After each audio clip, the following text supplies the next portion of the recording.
লাহৰীঘাটত 13 বছৰীয়া মুছলমান বুবা ছাত্ৰীৰ হাতৰ পৰশত সুন্দৰ সৰস্বতী দেৱীৰ মূৰ্তি। কথাতে কয় শিশুসকল নিষ্প্ৰাপ্য আৰু মনৰ সদাগৰ। তেওঁলোকৰ মনত যি ভাবে সেয়া অনবৰতে প্ৰকাশ কৰিবলৈ চেষ্টা কৰে। তাৰ পৰাই হয়তো আমি পাওঁ প্ৰতিভাৰ সন্ধান। লুপ্ত প্ৰতিভাৰ পৰাই সন্ধান হয় সুপ্ত প্ৰতিভাৰ। হয় তেনে এক ব্যতিক্ৰমী অসাধাৰণ কলা কৌশলী ক্ষুদ্ৰ শিশুশিল্পী তথা খনিকৰৰ এক বিশেষ প্ৰতিভাৰ বাতৰি যুগুত কৰি আনি আপোনালোকৰ আগত দাঙি ধৰিছোঁ। মৰিগাঁও জিলাৰ লাহৰীঘাট ৰাজচক্ৰৰ অধীনস্থ ৰজা গা ধোৱা গাঁও পঞ্চায়তৰ ৩ নং ৱাৰ্ড ৰজা গা ধোৱা গাঁৱৰে জাহেদ আলী আৰু মাতৃ চুলেমা খাতুনৰ 13 বছৰীয়া জীয়েক শ্বাহিন আক্তাৰা বৰ্তমান ৰজা গা ধোৱা হাইস্কুলৰ 6ম শ্ৰেণীৰ ছাত্ৰী।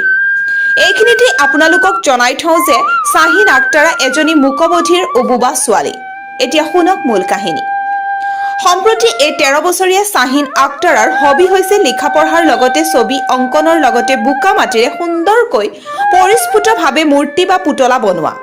তাই এগৰাকী মুছলিম ছোৱালী হ'লেও হিন্দুসকলৰ দেৱ দেৱীৰ মূৰ্তি বনোৱাৰ প্ৰতি অকণো ঈৰ্ষাভাৱ নাই। আচলতে কিতাপত চাই মনৰ কল্পনাতে হয়তো তৈয়াৰ কৰে, আকৌ মন গ'লে ভাঙিও পেলায়। পৰিয়ালৰ লোকে জনোৱা মতে তাই 5 বছৰৰ পৰাই এইবোৰ কৰি ভাল পায়। যিয়েই নহওক কিয় আমিতো এয়াই ক'ম যে মাথো 13 বছৰ বয়সত এগৰাকী মূকবধিৰ মুছলিম ছোৱালীৰ লিখা পঢ়াৰ লগতে বোকা মাটিৰে পুতলা বা মূৰ্তি বনাই আমাক এক প্ৰতিভাৰ সন্ধান দিলে। এতিয়া মাথো শ্বাহিন আক্তাৰাক উৎসাহৰ প্ৰয়োজন। লাহৰীঘাটৰ পৰা খায়ৰুল ইছলামৰ ৰিপৰ্ট।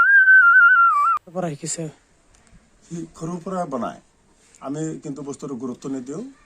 সি স্কুলৰ পৰা আহি মানে এনেই খেলা ধূলা কৰে। খেলা ধূলা হিচাপত আমি ধৰি লওঁ এই খাতাত মানুহ বনায়, ফুল বনায় আৰু পাখি বনায়, সৰু সৰু কেঁচুৱা বনায় খাতাত। আমি মানে এইবিলাক গুৰুত্ব নিদিওঁ। কিমান বছৰ অনুমান মানে একেবাৰে সৰুৰ পৰাই LP স্কুলত মানে পঢ়িছিলে সেই সময়ৰ পৰাই মানে আমি সেইটো কৰা নাই ধৰক 4-5 বছৰ আগৰ পৰাই বনাই আমি গুৰুত্ব নিদিওঁ আৰু এইটো এনেই স্কুলত পঢ়ে আৰু একো নকৰে। কোন স্কুলত পঢ়ে?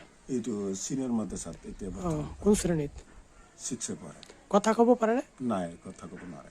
কথা কওঁ জন্মৰ পৰাই হয়। মানে এনে বুজি পায় নেকি? হয়, এনে বুজি পায়। শুনাও পায়? শুনাও কম পায়। শুনাও কম পায় ন? কম পায়।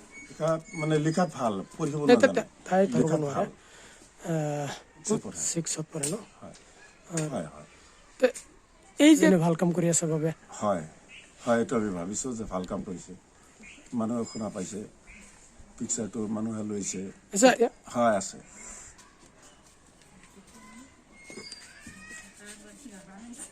আৰু বনাইছিলে সেইকেলে সৰস্বতী পূজা গৈছে ন? আৰু বনাই আৰু কি কৰে? ভাঙি পেলাই নিজে বনাই নিজে ভাঙি দিয়ে ন?